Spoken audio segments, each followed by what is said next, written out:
The situation in the Kostiantynivka direction is escalating, and the Russians are not stopping their attempts to cut off the defenders' supply lines to the city.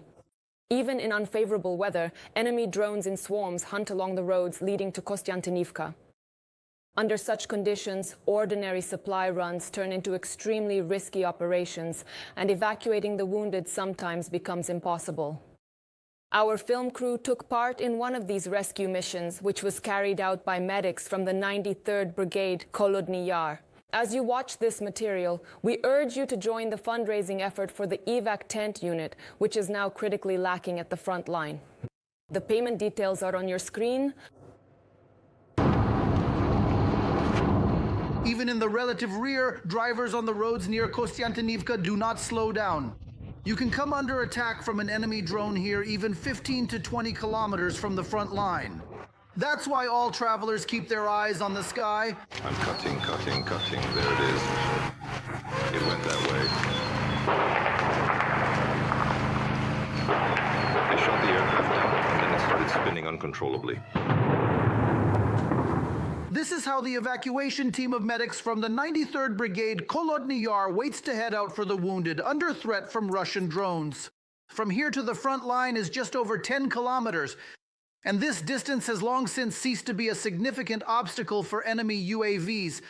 However, the guys need to get even closer to the point where wounded soldiers have been coming out since early this morning.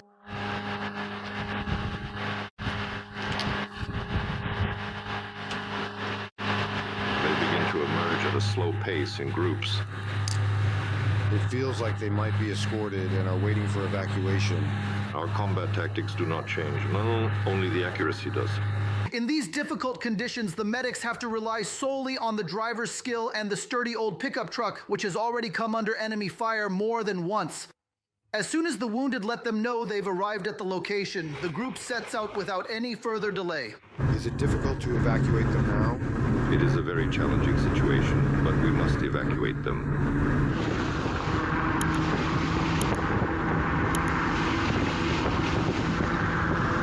The loading process at the collection point usually takes less than a minute. The soldiers were wounded during a rotation. They were attacked by an enemy drone. That's why they know full well that in these critical situations, speed is exactly the same as life. We'll manage.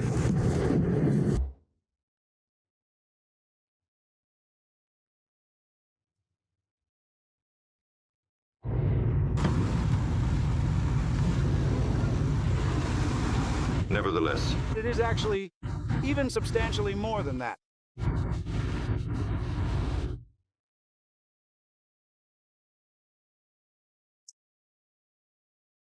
the road to the rear doesn't guarantee safety.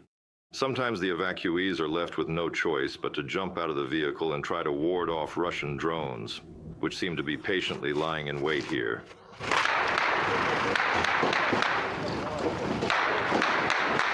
Get away! Get away! Get away! Get away! Get away! Get away!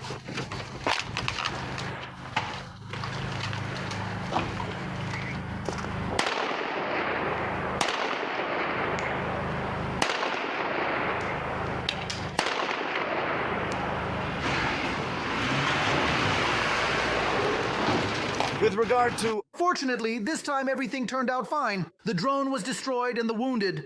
Without any further incidents, they were delivered to the stabilization point. The guys were diagnosed with minor scratches and concussions. In the event that we find ourselves in a situation where...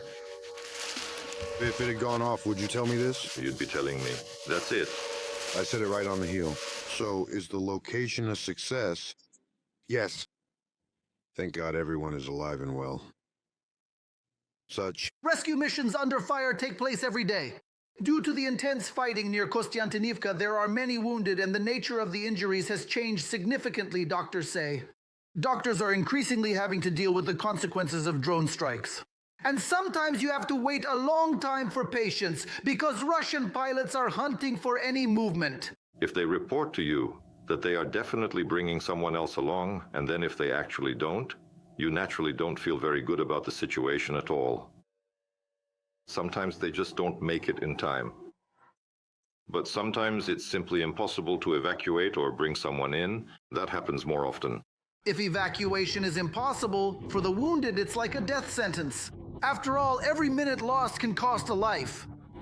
Stanislav Kucharchuk, Vyacheslav Romadan, Oleg Kukharsky, Podrobnosti, Inter TV channel Marathon.